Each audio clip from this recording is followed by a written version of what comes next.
Hello friends, welcome back to this channel.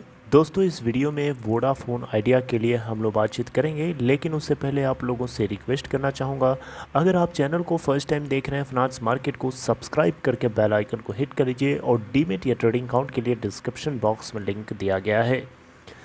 दोस्तों, ARPU के ऊपर हम बात करेंगे एक अलग एंगल से। आरपू एवरेज रेवेन्यू पर यूज़र एक बहुत इंपॉर्टेंट पैरामीटर होता है टेलीकॉम इंडस्ट्री के अंदर, टेलीकॉम सेक्टर के अंदर काम कर रही टेलीकॉम कंपनियों के ग्रोथ को मेजर करने के लिए। अगर किसी कंपनी का आरपू आप देख के बता सकते हैं कि उस कंपनी में क्या सिचुएशन फाइनेंशियली हो सकती है। तो रिसेंटली आपको पता है कि वोडाफोन आइडिया का जो आरपू आया था 124 के आसपास आया था। रिलायंस जियो और भारती एयरटेल का तो बहुत ऊपर निकल चुका है। लेकिन दोस्तों, आपको बताना चाहूँगा वोडाफोन आइडिया का आरपू भी बढ़ सकता है। आरपू जो है बढ़ सकता है। जानते हैं कैसे? एक तरीका है बढ़ाने का, लेकिन क्या ये तरीका इसके आरपू को बढ़ा करके सारी प्रॉब्लम ख़त्म कर देगा? इसके ऊपर आइए चर्चा करते हैं। दोस्तों, यहाँ आप देख सकते हैं एक खबर है, एक अपडेट मुझे पता चली।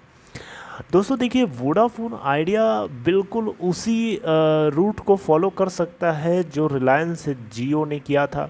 रिलायंस जियो ने क्या किया था आपको पता है?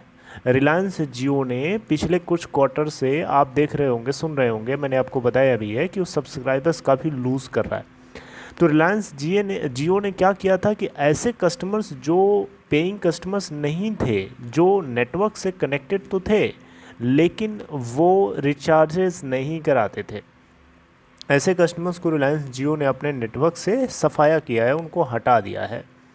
गार्बेज रखने की बजाय आप क्वालिटी कस्टमर्स को रखिए जो आपको पे कर रहे हैं, तो इससे आरपू बढ़ेगा। क्यों बढ़ेगा? क्योंकि आरपू को कैलकुलेट करने का फॉर्मूला क्या होता है?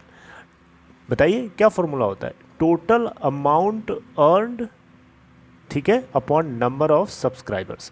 अगर नंबर ऑफ सब्सक्राइबर्स ज़्यादा होंगे तो आरपू लेवल क्या होगा? कम होगा, क्योंकि किसी फ्रैक्शन में, किसी भी फ्रैक्शन में जब डिनोमिनेटर वाली क्वांटिटी ज़्यादा होती है तो ऑब्वियसली उस फ्रैक्शन की वैल्यू कम हो जाती है। तो अगर नंबर ऑफ़ सब्सक्राइबर्स कम रहेंगे तो ऑब्वियसली आरपू ज़्यादा होगा। मेरा यहाँ मतलब है कि नंबर ऑफ़ सब्सक्राइबर्स कम होने का मतलब ये नहीं कि कम होने का मतलब क्वालिटी कस्टमर्स रखो, उससे आपका आरपू लेवल बढ़ेगा। लेकिन दोस्तों, यहाँ पे आरपू लेवल का बढ़ा करके ये एक तरीके का दिखावा होगा। इसका हमें बेनिफिट तब मिलेगा जब number of 4G customers subscribers बढ़ेंगे। देखिए, यहाँ पे एक छोटी सी ट्रिक है। यहाँ पे अगर वोडाफोन आइडिया अपने जो गार्बेज कस्टमर्स हैं, जो किसी भी तरीके से रिचार्ज नहीं कराते हैं, इनके नेटवर्क से कनेक्टेड हैं, उनको अगर कंपनी हटा देती है, उससे इसका आरपू लेवल इंक्रीज़ होगा, पहली चीज़। दूसरी चीज़ कि ऐसे कस्टमर्स को और ज़्यादा ये ढूंढें और ज़्यादा ये तलाश करें और उसको लेकर के इंफ्रास्ट्रक्चर के ऊपर थोड़े खर्चे करें, थोड़ा सा इंफ्रास्ट्रक्चर के ऊपर ध्यान दें, जिसकी वजह से जो एग्जिस्टिंग 4G कस्टमर्स हैं, क्वालिटी कस्टमर्स हैं, उन्हीं को आप अच्छी सर्विस प्रोवाइड करेंगे तो उसी से लिंक्ड लोग जो होते हैं ना, वो ऑटोमेटिक 4G कस्टमर्स के रूप में आपके नेटवर्क से जुड़ेंगे। इस दुनिया में हर एक एंटिटी किसी न किसी दूसरे से कनेक्टेड है, बिल्कुल छोटे छोटे तार से। आपको पता होना चाहिए। अगर हमारा ये एक कस्टमर है, ये हमारा एक कस्टमर है, अगर ये हमसे कनेक्टेड है, अगर मैं इसको अच्छी सर्विस दूंगा तो ये हमसे कनेक्टेड है, हमारी सर्विसेज से कनेक्टेड है। अगर मैं इसको अच्छी सर्विस दूंगा, क्वालिटी सर्विस दूंगा, तो लोग जो इनसे कनेक्टेड हैं, वो सारे के सारे लोग जो हैं उस क्वालिटी को समझेंगे, सुनेंगे और जानेंगे, और डेफिनेटली उससे ऑटोमेटिक क्या होगा, एक माउथ एडवर्टीज़मेंट जिसको बोलते हैं, ये ऐसा एडवर्टीज़मेंट होता है जो आपको करना नहीं पड़ता है, ऑटोमेटिक होता है। ऑटोमेटिक कंसेप्ट ऑफ ऑटोमेशन यहाँ पे आता है। अगर आपका इंफ्रास्ट्रक्चर पर्टिकुलर एरिया में अगर अच्छा है तो उसको और अच्छा बनाने की कोशिश करिए, जिससे उसी कस्टमर से, उन्हीं कस्टमर से जुड़े हुए लोग आपके नेटवर्क से ऑटोमेटिक कनेक्ट होंगे सर।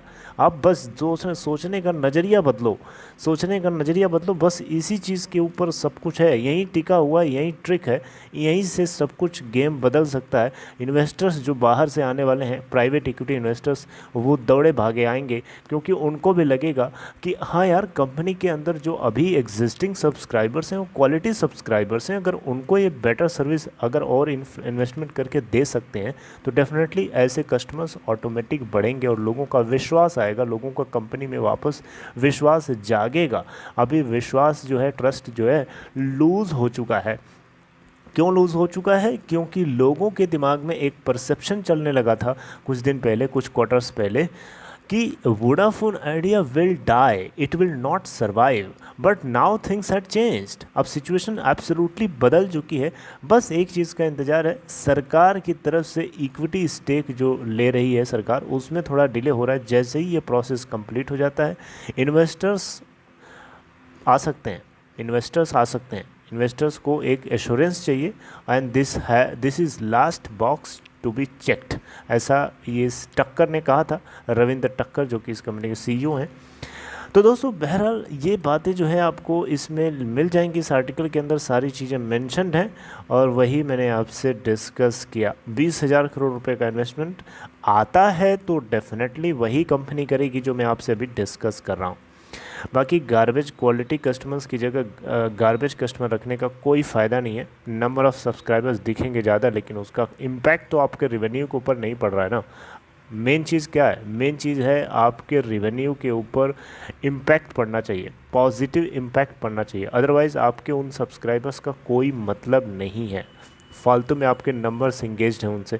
हाँ, अगर ऐसा कर सकते हो, एक चीज़ और है, आप एक चीज़ और है, बूंद बूंद से सागर बढ़ता है, ये बात मैंने आपको बार बार बताई है, ये चीज़ यहाँ पे भी अप्लाई होती है। आप उन कस्टमर्स को रिमूव ना करो, उन कस्टमर्स को सेटिस्फाई करने के लिए भाई जिसकी जितनी क्षमता होती है उसी हिसाब से तो रिचार्ज करता है। अगर कोई 45-50 रुपीज़ तक रिचार्ज करने की क्षमता वाला आदमी है और आप उसको 100 रुपये का रिचार्ज करने को कहोगे तो वो कहाँ से करेगा? घर और अपना शरीर बेच के तो करेगा नहीं, बताइए। तो वो अपने लेवल से करेगा। तो आप ऐसा कर सकते हो कि ऐसे कस्टमर्स को सेटिस्फाई करने के लिए उस लेवल की प्लान लेके आओ यार, उस लेवल के टैरिफ लेके आओ, ताकि एटलीस्ट कुछ तो आए रिवेन्यू उनसे, कुछ तो रिवेन्यू कलेक्ट हो उससे, और थोड़े थोड़े कलेक्ट करके आरपू लेवल आपका वैसे भी बढ़ेगा। क्योंकि आरपू लेवल बढ़ाने के लिए ज़रूरी नहीं है कि नंबर ऑफ़ सब्सक्राइबर्स कम हो, एक फ्रैक्शन है x/y, आरपू मान लीजिए ये आरपू के इक्वल है। आरपू को बढ़ाना है तो ज़रूरी नहीं है कि आप y को इसको कम करो, नो, इसको आप कांस्टेंट भी रख सकते हैं। इसको कम करने की बजाय इसको कांस्टेंट कर लीजिए, डिनोमिनेटर को, इसको आप बढ़ा दीजिए। इसको आप जब बढ़ाएंगे तब भी आपका आरपू लेवल बढ़ जाएगा। किसी न्यूमरेटर में, अगर किसी फ्रैक्शन में न्यूमरेटर बढ़ता है तो डेफिनेटली उससे आरपू लेवल ऑटोमेटिक बढ़ेगा।